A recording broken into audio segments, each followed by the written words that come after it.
Hello everyone, welcome to concept. मेरा नाम धर्मेंद्र है। आज हम बात करेंगे म्यूचुअल फंड्स के बारे में, म्यूचुअल फंड्स के की कंस्टिट्यूएंट्स के बारे में, जो हमने पिछले वीडियो में भी डिस्कस किया है कि जो हमारे म्यूचुअल फंड्स होते हैं उसका स्ट्रक्चर क्या होता है। तो स्ट्रक्चर में कुछ की कंस्टिट्यूएंट्स होते हैं, वो जानना बहुत जरूरी है, बिकॉज उसी के बेसिस पर आप देखोगे पूरा लीगल पैरामीटर्स बनते हैं और उनको लीगल पैरामीटर्स के अंदर में आना पड़ता है और हम देखेंगे कि वो कैसे काम करते हैं। ठीक है, तो जैसे कि हमने म्यूचुअल फंड्स के बारे में डिस्कस किया था कि म्यूचुअल फंड एक्चुअली होता क्या है। ठीक है, तो मैं एक शॉर्ट ब्रीफ आपको बता देता हूं। म्यूचुअल फंड्स एक फंड हाउस होता है जहां पे पब्लिक से पैसा लेकर एक पूरी तरीके से पूल किया जाता है और उसको वेरियस इंस्ट्रूमेंट में इन्वेस्ट किया जाता है और एक रिटर्न, एक मार्केट के हिसाब से, मार्केट का जो रिटर्न होता है उसके हिसाब से वो रिटर्न आपको प्रोवाइड करते हैं। ठीक है, लोग अपने फाइनेंशियल गोल्स को आइडेंटिफाई करते हैं और उस फाइनेंशियल गोल्स के तहत ही ये लोग म्यूचुअल फंड को सेलेक्ट करते हैं और म्यूचुअल फंड में इन्वेस्ट करना स्टार्ट करते हैं। ठीक है, लेकिन before investing we should know कि इनके लीगल पैरामीटर्स क्या है। जैसे कि हमने डिस्कस किया था कि बहुत सारे आपको इन्वेस्टमेंट स्कीम मिलेंगी, कुछ इन्वेस्टमेंट स्कीम्स लीगल पैरामीटर्स में नहीं आते हैं। तो इसके लीगल पैरामीटर्स क्या है, हमें क्या क्या जांचना चाहिए, हम यहाँ पर चेक करते हैं, क्योंकि ये सारे जो की कंस्टिट्यूएंट्स है, अगर आप ये जानेंगे तो आपको ये जानने में हेल्प होगी कि ये कितना स्ट्रॉन्ग होल्ड है। मतलब हम देखेंगे कि इसके पिलर्स कितने स्ट्रॉन्ग है और ये कितना अच्छा सस्टेन कर सकता है। ठीक है, तो चलिए अभी चेक करेंगे कि की कंस्टिट्यूएंट्स क्या है। तो यहाँ पर देखिए मैंने ऑलरेडी कुछ नोट बना रखा है। ठीक है, स्पॉन्सर्स है, बोर्ड ऑफ ट्रस्टी है, फिर आपका म्यूचुअल फंड ट्रस्ट है, एएमसी, ठीक है, जो एसेट मैनेजमेंट कंपनीज होती है, फिर कस्टोडियन क्या करता है, ये जो यहाँ पर पांचों जो मैं बोलूँगा कंस्टिट्यूएंट्स, ये पांचों काम करते हैं। ठीक है, तो पॉइंट वाइज पॉइंट इसमें स्टार्ट करते हैं। तो सबसे इंपॉर्टेंट यहाँ पर ये दोनों होते हैं। ठीक है, उसके बाद ये तीनों भी इसमें आते हैं। वैसे मैं ये नहीं कहूँगा कि सबसे इंपॉर्टेंट यही है, पांचों इंपॉर्टेंट है, बिकॉज अगर एक भी इसमें नहीं है तो वो म्यूचुअल फंड नहीं हो सकता है। ठीक है, उसमें हम इन्वेस्ट नहीं कर सकते और पूरा वो नीचे गिर जाएगा। ऑलराइट, तो यहाँ पर पहले स्पॉन्सर्स की बात करते हैं। ठीक है, तो जो स्पॉन्सर्स है, अभी कोई भी म्यूचुअल फंड हो गया, जैसे आप म्यूचुअल फंड आप देखते हो, जैसे एचडीएफसी म्यूचुअल फंड है, कोटक है, तो उसके स्पॉन्सर्स होते हैं। राइट, तो जो स्पॉन्सर्स होते हैं, हम किसी को भी स्पॉन्सर नहीं बना सकते, स्पॉन्सरशिप किसी को भी नहीं दे सकते हैं। ठीक है, क्योंकि उनका एक अच्छा खासा ट्रैक रिकॉर्ड होना जरूरी है। ठीक है, अच्छा खासा ट्रैक रिकॉर्ड होना जरूरी है, मतलब उसके ऊपर कोई लीगल केस नहीं होना चाहिए। ठीक है, कहीं पर भी हम देखेंगे कि बहुत सारे फाइनेंशियल फ्रॉड्स होते हैं, तो वो उसमें नहीं होना चाहिए। ट्रैक रिकॉर्ड उनका क्लीन होना चाहिए। अगर कहीं पर कुछ फाइनेंशियल फ्रॉड है, ठीक है, जहां पे उन्होंने कुछ फाइनेंशियल क्राइम कमिट किया हो, तो उसको स्पॉन्सरशिप नहीं दिया जाता, उसको हटा दिया जाता है। ठीक है, दूसरा हम देखेंगे कि फेयरनेस, इंटीग्रिटी होना चाहिए, क्योंकि कुछ भी आप इन्वेस्ट कर रहे हो, ठीक है, कहीं पर भी आप इन्वेस्ट कर रहे हो या आप एक कोई ऑपरेशन रन कर रहे हो, ठीक है, फॉर द पब्लिक, लोगों के लिए, क्योंकि यहाँ पर लोगों का पैसा इन्वेस्ट हो रहा है, पब्लिक का पैसा इन्वेस्ट हो रहा है, तो फेयरनेस रखना बहुत जरूरी है। आपका कहीं पर भी लूप होल्स होने की संभावना जो भी होती है, उसको हमें फिलअप करना पड़ता है। ठीक है, तो हमें देखें कि हर जगह फेयरनेस होना चाहिए, मतलब न्याय होना चाहिए। ये नहीं होना चाहिए कि इनके साथ सही हो, इनके साथ गलत हो, ऐसा बिल्कुल नहीं होना चाहिए। ठीक है, और एक इंटीग्रिटी मेंटेन उनको करना चाहिए। ठीक है, इंटीग्रिटी हम जानते हैं इंटीग्रिटी कितना इंपॉर्टेंट होता है, तो इंटीग्रिटी उनको मेंटेन करना पड़ता है। प्लस आप देखोगे कि मिनिमम एक्सपीरियंस उनका 5 ईयर्स का होना ही चाहिए।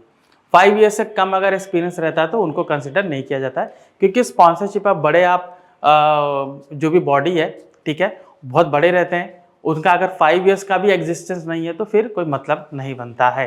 ठीक है, तो यहाँ पर आप देख सकते हो 5 ईयर्स का उनका एक्सपीरियंस होना चाहिए, प्लस पॉजिटिव नेटवर्क होना चाहिए। अभी अगर मैं किसी को भी स्पॉन्सरशिप, कहीं से भी स्पॉन्सरशिप ला रहा हूँ, तो जो स्पॉन्सर देने वाले हैं, हमें ये जानना बहुत ज़रूरी है कि वो उनका पॉजिटिव नेटवर्क है कि नहीं, क्योंकि पता चला नेगेटिव है तो वो फिर यहीं से गड़बड़ करना शुरू करते हैं, यहीं से पैसा उठाना शुरू करेंगे। ठीक है, पहला यही आता है, मोरालिटी क्लॉज होता है वो वहाँ पर गिर जाता है। ठीक है, तो मोरालिटी क्लॉज के तहत एक पॉजिटिव नेटवर्क होना चाहिए, नेगेटिव नहीं होना चाहिए। ठीक है, अब यहाँ पर आप देखोगे कि ये जो स्पॉन्सर्स होते हैं, ठीक है, तो जो AMFI होती है, एसोसिएशन ऑफ म्यूचुअल फंड जो होता है, वो आप देखोगे कि ये सारे जो स्पॉन्सर्स हैं उनके पास लिस्ट होती है, ठीक है, उसमें इंस्टीट्यूशन, बैंक सब होते हैं, हम उन्हीं को स्पॉन्सरशिप देते हैं, राइट।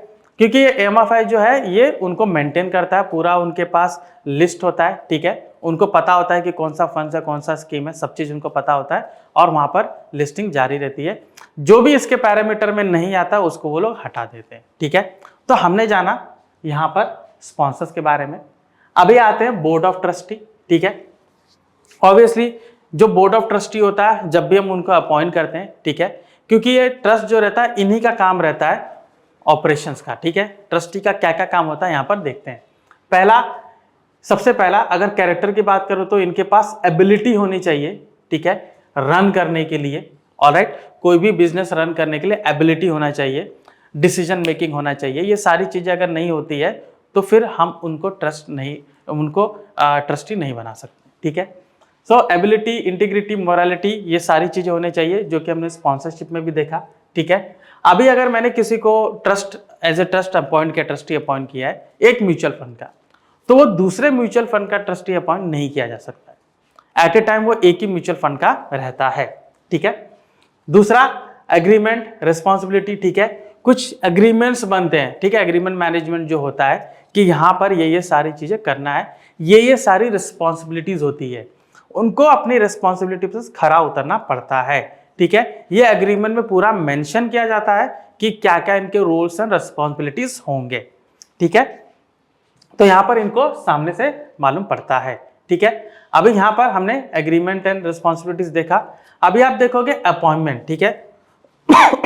अभी अपॉइंटमेंट के बारे में हमारा क्या ख्याल आता है, क्योंकि अपॉइंटमेंट जो होता है वो प्रोफेशनल्स जैसे फंड मैनेजर्स हो गए, ट्रेडर्स हो गए, ठीक है, उसमें रिसर्च एनालिस्ट हो गए, इन सारे जो हम कहेंगे कि एम्प्लॉयज होते हैं, ठीक है, ये सारे जो प्रोफेशनल्स होते हैं इनका अपॉइंटमेंट करना ट्रस्टी का काम होता है, ठीक है। तो यहाँ पर ये जैसे हम देखेंगे उनके बारे में जानना, ठीक है, उनके एक्सपीरियंस के बारे में, फिर उनका ट्रैक रिकॉर्ड है, ठीक है, फिर हम देखेंगे उनका गोल अचीवमेंट होता है, ये सारी चीज़ें उनका चेक करते हैं, उसके बाद उनको अपॉइंट किया जाता है। तो ये जो ट्रस्टी होता है ये इनकी रिस्पॉन्सिबिलिटी होती है कि जितने भी प्रोफेशनल्स हैं जो फंड्स को मैनेज करेंगे, ठीक है, उनको अपॉइंट करना। बिकॉज यही लोग क्या करते हैं, यही लोग वेरियस इंस्ट्रूमेंट में इन्वेस्ट करते हैं। अभी एज ए ट्रस्टी मैं सब चीज में एक्सपर्ट तो नहीं हो सकता हूं, इसलिए उसके लिए मुझे उस पर्टिकुलर सब्जेक्ट के लिए एक प्रोफेशनल अपॉइंट करना पड़ता है, ठीक है। अभी जो फंड मैनेजर्स होते हैं उनके साथ जो बाकी प्रोफेशनल्स होते हैं वो अलग अलग एरिया में एक्सपर्ट होते हैं, ठीक है। जैसे कि कोई करेंसी ट्रेडिंग में या करेंसी इन्वेस्टमेंट में ज़्यादा एक्सपर्ट होता है, जिनको उसके बारे में ज़्यादा नॉलेज है। किसी को माइक्रो इकोनॉमिक नॉलेज ज़्यादा, किसी को माइक्रो इकोनॉमिक पॉलिसी जो होती है उनके बारे में ज़्यादा नॉलेज है। फिर आप देखोगे कोई स्टॉक एनालिसिस ज़्यादा अच्छे से कर सकता है। फिर हम ये भी देखेंगे कि कोई कमोडिटीज़ को अच्छा एनालाइज करता है, कोई डेब्ट मार्केट को अच्छा एनालाइज करता है, तो उसके हिसाब से ये लोग अपॉइंट करते हैं, उसके हिसाब से ट्रस्टी उनको अपॉइंट करता है। अभी बोर्ड ऑफ ट्रस्टी का सबसे इंपॉर्टेंट इसमें रोल ये होता है कि वो रेगुलेटरी गाइडलाइंस को ही फॉलो करे। बिकॉज कोई भी फंड हाउस हमने बनाया, एस्टैब्लिश किया, अगर वो सेबी रेगुलेशंस के अंडर में नहीं आता है तो एक बहुत बड़ा रेड फ्लैग होता है, ठीक है। तो यहाँ पर उनको रेगुलेटरी गाइडलाइंस है उसके मुताबिक ही चलना पड़ता है। कहीं पर भी वो रेगुलेटरी गाइडलाइंस से थोड़ा सा भी डिविएट होते हैं वहाँ पर उनके खिलाफ लीगल एक्शन लिया जा सकता है। तो ये बोर्ड ऑफ ट्रस्टी की रिस्पॉन्सिबिलिटी है कि वो रेगुलेटरी गाइडलाइंस को फॉलो किया जाए, ठीक है। फिर कंप्लायंस होता है, ऑलराइट, कंप्लायंस हमें देखना पड़ता है। क्यों कंप्लायंस क्यों जरूरी है, जैसे हम देखेंगे कि जो इनसाइडर ट्रेडिंग होती है, ठीक है, इनसाइडर ट्रेडिंग तो बहुत सारे आप देखोगे जो इलीगल ट्रेडिंग्स होती है, ठीक है, जो कि पूरी तरीके से अनलॉफुल होते हैं, ठीक है। तो उनको कंप्लायंस फॉलो करना पड़ता है ताकि वो लोग ये चीज ना फॉलो करें, वो वही चीज करें जो पब्लिकली अवेलेबल हो, ठीक है। अभी फंड्स हाउस हैं, उनका सिंपल काम होता है कि वो किसी भी इंस्ट्रूमेंट को एनालाइज करें, अगर उनको लगता है कि इसमें पोटेंशियल है प्रॉफिट देने के लिए तो वो उसमें इन्वेस्ट करेंगे, ठीक है। तो इनको कंप्लायंस जो है वो फॉलो करना पड़ता है। किसी भी इंस्टीट्यूशन में देखिए अगर वो सेबी और आरबीआई के कंप्लायंस को नहीं फॉलो करते हैं तो उनके खिलाफ लीगल एक्शन लिया जाता है, ठीक है। ड्यू डिलीजेंस बिल्कुल चेक करना पड़ता है, क्योंकि अभी मान लीजिए कि जैसे कोई कंपनी एक्वायर करें, जैसे एसेट मैनेजमेंट कंपनीज है, कहीं पर भी कोई एक्वायर करते हैं, जैसे हम मर्जर एक्विजिशन में देखते हैं, तो ड्यू डिलीजेंस उसमें हमें देखना पड़ता है कि कंपनी जो है वो कहीं पर किसी ने फ्रॉड तो नहीं किया है, ठीक है। या फिर हम ये भी देखेंगे कि वो कोई भी एक्शन ले रहे किस वजह से ले रहे हैं, कहीं पर उन्होंने ऐसा फ्रॉड किया पब्लिक के लिए, जो कि मतलब डैमेज कहीं पर भी देखो, चाहे कोलैटरल या फाइनेंशियल हो, उसने कहीं पर डैमेज किया हो, तो ड्यू डिलीजेंस बहुत इंपॉर्टेंट होता है, ठीक है। तो जो बोर्ड ऑफ ट्रस्टीज है उनको ये सारी चीजें करनी पड़ती है, ठीक है। तो म्यूचुअल फंड ट्रस्ट हो गया, ठीक है, वहां पर ट्रस्ट अपॉइंट होता है, बोर्ड ऑफ ट्रस्टी तो रहते ही है, म्यूचुअल फंड ट्रस्ट उसी का हिस्सा है, ठीक है, वो सब मैनेज किया जाता है। फिर आपका आता है एएमसी, ठीक है, एसेट मैनेजमेंट कंपनीज। अभी इन्होंने जिन लोगों को अपॉइंट किया है, ठीक है, तो एएमसी होती है जो ये सारे एसेट को मैनेज करती है, ठीक है। तो जिसमें अगर उन्होंने कुछ भी पोर्टफोलियोज बनाया है, ठीक है, ऑब्वियसली आप देखोगे ये सब लोग पोर्टफोलियोज बनाते हैं। अगर वो पोर्टफोलियो जो बनाया है तो पोर्टफोलियो को मेंटेन करना, उसका पीएनएल हमेशा चेक करना, उसको आप देखोगे एवरी टाइम हम ये देखेंगे कि रिस्ट्रक्चर करना, पोर्टफोलियो रिस्ट्रक्चरिंग, कि कौन सा पोर्टफोलियो में कौन सा एसेट परफॉर्म कर रहा है, कौन सा नहीं कर रहा है, तो ये सारा काम एएमसी का होता है, ठीक है। इन्वेस्टमेंट रिलेटेड जितने भी डिसीजन लेते हैं वो एएमसी सब करते हैं। फिर आते हैं कस्टोडियंस। ऑब्वियसली अगर मैं कोई भी इंस्ट्रूमेंट में बाय करता हूं तो उसमें कस्टोडियन इन्वॉल्व होता है, ठीक है। हमारे पास जैसे 2 कस्टोडियंस है तो हम वो कस्टोडियन का यूज करते हैं, तो इनको भी कस्टोडियन के साथ एग्रीमेंट साइन करना पड़ता है कि ये कस्टोडियन मेरे सारे इंस्ट्रूमेंट्स को गिवन यहाँ पर जैसे मैंने मेंशन किया है, ठीक है, जस्ट अ मिनट, कि एक्सेप्ट एंड गिव, ठीक है। तो मतलब वो कौन से सिक्योरिटी को एक्सेप्ट करे, कहाँ पर किसको दिया जा रहा है, ऑलराइट। तो ये सारे की कंस्टिट्यूएंट्स है म्यूचुअल फंड्स के, ठीक है, हमने ब्रीफली जाना, ऑलराइट। सो इसके तहत हमें मालूम पड़ता है कि ये पूरी तरीके से लीगल है, इसके तहत हमें मालूम पड़ता है कि ये कितना स्ट्रांग है, ठीक है, ये इसका बाजार में सस्टेन होने के चांसेस बहुत ज़्यादा है, ठीक है। तो हमने जाना कि म्यूचुअल फंड के की कंसेप्ट क्या होते हैं, ठीक है, और भी ऐसे जानकारी पूर्ण वीडियो जानने के लिए कॉन्सेप्ट से जुड़े रहिए। मैं धर्मेंद्र राजभर, आपका धन्यवाद।